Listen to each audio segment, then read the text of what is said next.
نحمده و نصلی علی رسولہ الکریم اما بعد فاعوذ باللہ من الشیطان الرجیم بسم اللہ الرحمن الرحیم فصلی لربک وانحر صدق اللہ مولانا العلی العظیم۔ معزز ناظرین و سامعین، قربانی حضرت ابراہیم علیہ السلام کی سنت مبارکہ ہے اور نبی کریم رؤوف الرحیم صلی اللہ تعالی علیہ وسلم کی امت کے لیے باقی رکھی گئی ہے۔ حضور کو قربانی کا حکم ہوا، ارشاد ربانی ہے فصلی لربک وانحر، کہ اپنے رب کی نماز پڑھو اور قربانی ادا کرو۔ قربانی کی فضیلت پر کئی احادیث وارد ہوئی ہیں، ان میں سے چند ایک سننے اور پڑھنے کی سعادت حاصل کرتے ہیں۔ حضرت زید بن ارقم رضی اللہ تعالیٰ عنہ سے روایت ہے، آپ فرماتے ہیں کہ صحابہ کرام علیہم رضوان نے حضور کی بارگاہ میں عرض کیا، رسول اللہ صلی اللہ تعالیٰ علیہ وسلم آقا، قربانی کیا ہے؟ تو حضور نے اس پر ارشاد فرمایا، یہ تمہارے باپ حضرت ابراہیم خلیل اللہ علیہ السلام کی سنت مبارکہ ہے، یعنی ان کا طریقہ ہے۔ تو پھر اس رب کے پیارے حبیب کی بارگاہ میں عرض کی صحابہ کرام نے، یا رسول اللہ، اس میں ہمارے لیے کیا فائدہ ہے، کتنا اجر اور ثواب ہے؟ تو حضور نے فرمایا، جانور کے بال کے بدلے میں نیکی ہے۔ تو پھر صحابہ کرام میں سے کسی نے عرض کیا، رسول اللہ، بھیڑ کے بارے میں کیا حکم ہے؟ تو حضور نے اس پر ارشاد فرمایا، اس کے بھی ہر ایک بال کے بدلے میں ایک نیکی ہے۔ یہ روایت ترمذی شریف اور ابن ماجہ کے اندر بھی موجود ہے۔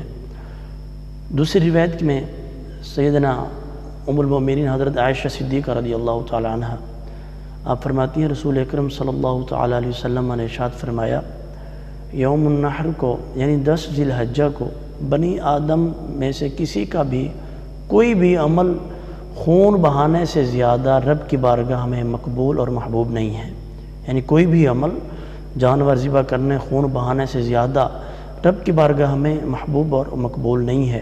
اور اسی روایت کے اندر فرمایا کہ جانور ذبح کرتے وقت اس کا قطرہ، خون کا قطرہ زمین سے گرنے سے قبل وہ جانور رب کی بارگاہ میں مقبول ہو جاتا ہے۔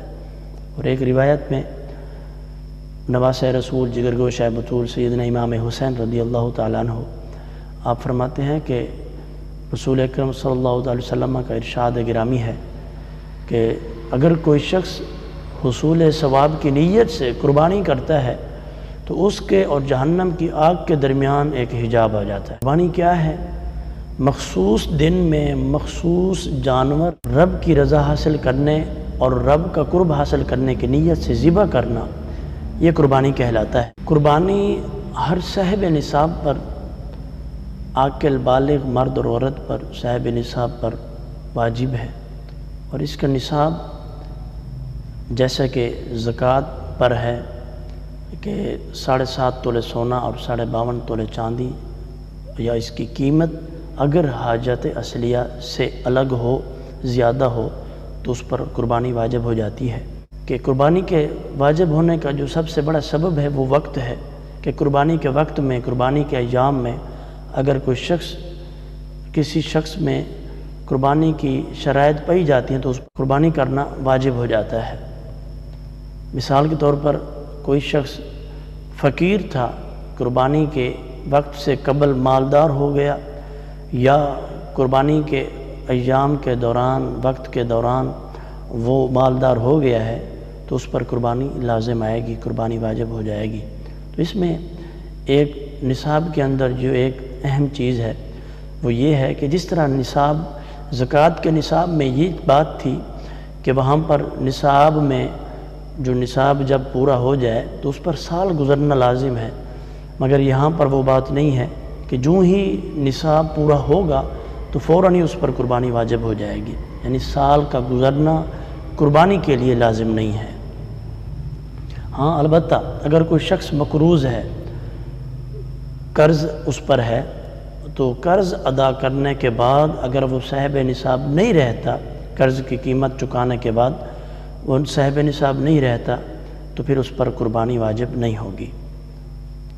قربانی کا وقت 10 ذی الحجہ کی طلوع آفتاب سے لے کر 12 ذی الحجہ کی غروب آفتاب تک ہے، اور 10 ذی الحجہ کو عید نماز عید الاضحیٰ ادا کرنے سے قبل اگر کوئی شخص قربانی کر لے تو یہ اس کی قربانی جائز نہ ہوگی، اس کو قربانی لٹانا پڑے گی، اور 10 ذی الحجہ کو قربانی کرنا یہ سب سے افضل ہے، اور 11 کو پھر اس سے کم درجہ ہے، اور 12 ذی الحجہ کو سب سے کم درجے میں ہے۔ قربانی کے جانوروں کی 3 اقسام ہیں، گائے، اونٹ اور بکری، اور پھر ان تمام جانوروں کی تمام انواع ان کے اندر شمار کی جاتی ہیں، شامل ہیں۔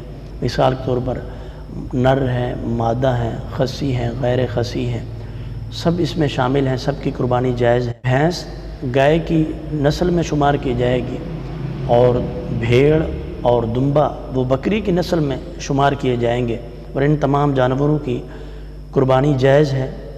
اور قربانی کے جانور بے عیب ہونا چاہیے، اگر تھوڑا سا کوئی عیب ہے تو قربانی مکروہ ہوگی، اور اگر کوئی زیادہ عیب اس کے اندر پایا جاتا ہے تو قربانی سرے سے ہوگی ہی نہیں۔ قربانی کے جانوروں کی عمریں، قربانی کے جانور ان کی عمریں کتنی ہونی چاہیے؟ اونٹ کی عمر 5 برس ہے کہ اگر 5 برس کا ہو گیا ہے تو وہ قربانی کے لیے جائز ہے۔ گائے 2 برس سے زیادہ ہے، 2 برس کی ہے، بھینس 2 برس کی ہے تو قربانی کے لیے جائز ہے۔ بکری، دمبا اور بھیڑ 1 برس کی ہو گئی تو وہ قربانی کے لیے جائز ہے۔ قربانی کا جانور کیسا ہونا چاہیے؟ صحت مند ہو، اچھا خاصا ہو، خوبصورت ہو، اس کے اندر کوئی عیب نہ پایا جائے، بیمار نہ ہو، کوئی ایسی اس کے اندر کوئی نقص نہ ہو جس کی وجہ سے اس کی قیمت کم کر دی جائے، اور جس طرح کے کان کٹا ہوا یا دم کٹی ہوئی، تھن کٹا ہوا، یا پھر اندھا ہو، لنگڑا ہو، اس طرح کے جانوروں کی قربانی جائز نہیں ہے۔ اور یہ تمام احکامات قربانی کرنے سے قبل ان پر غور کریں، اور یہ وہ لوازمات ہیں کہ ان کو مد نظر رکھ کر ہی قربانی ہم کریں گے۔